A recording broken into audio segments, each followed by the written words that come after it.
Number 5 reads, we're going to calculate a person's hang time if he moves horizontally 3 meters during a 1.27 meter high jump. Okay, so we want to find hang time in seconds. And then part B of the problem is, what's his hang time if he moves 6 meters horizontally during his jump? So, as always, it's about breaking down the situation. Step 1, let's make a little sketch. Okay, hang time is defined as a time from when the athlete's feet do what? They leave the ground to when they do what? They come back down, right?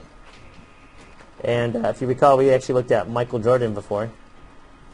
And ironically, as high as Michael Jordan jumps, he's only in the air for like less than a second, right? It's like 0.94 seconds, something like that. Okay? So here's a little trick when it comes to hang time. Realize that when you jump up, what goes up must come what? Must come down. So a little trick. Do you want to solve for the whole thing? Or just solve for what? Half, right? Let's use that little trick. It's called symmetry, right? Trick.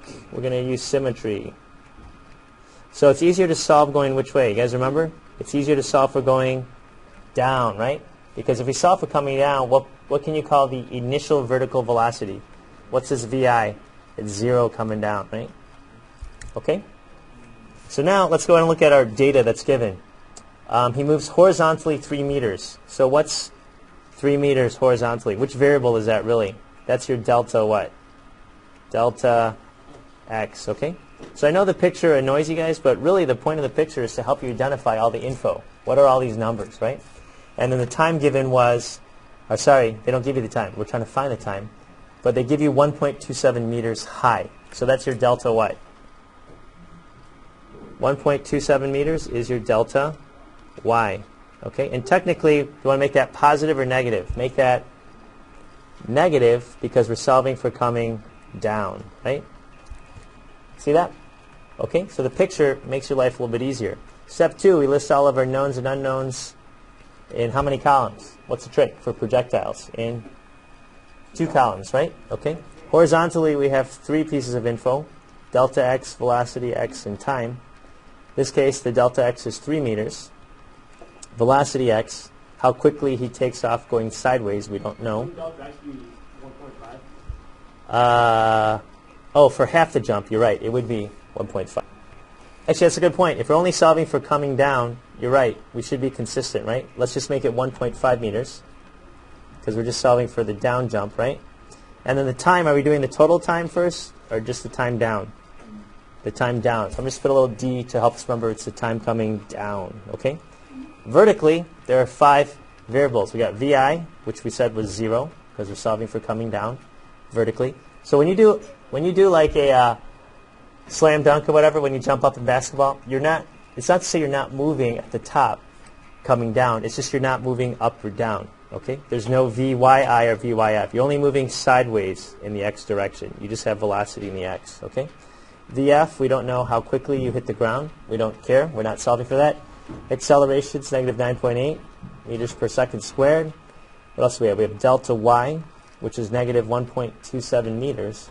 And then finally, we want to solve for time down. Okay? So it looks like this is all about the vertical information, right? We can't solve in the x, but really we don't care about the x because we just want to find time, right? So in the vertical direction, we're going to solve. In the y direction, we're going to look in our toolbox, right? As long as we have 3 out of the 5 pieces of information, we can solve, right? And which equation works perfect if I know VI is 0, I don't know VF, A is negative 9.8 meters per second squared, delta y is negative 1.27 meters, and I want to find time.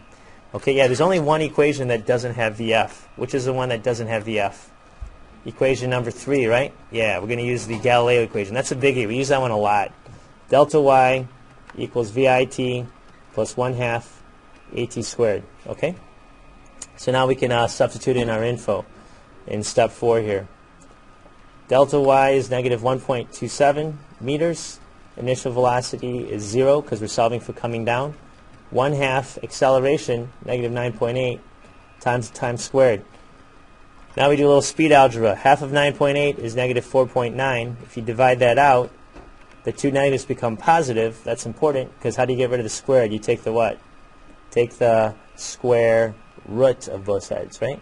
So I'm going to pull up my calculator really quick. And I got to watch out for order of operations here. Let me just clear this out here. I do second square root of 1.27. Oops, there we go. Divided by 4.9. And looks like my time coming down is about 0.509 seconds. So how do I get the total time? I'm just going to multiply by what? By 2, right? To get the total time. So to get the time total, I multiply by 2, my total hang time is just going to be double that, right? So I just take my previous answer, multiply it by 2. Okay? On your TI calculators, if you hit second answer, it pulls up the previous entry. It makes it a little bit easier.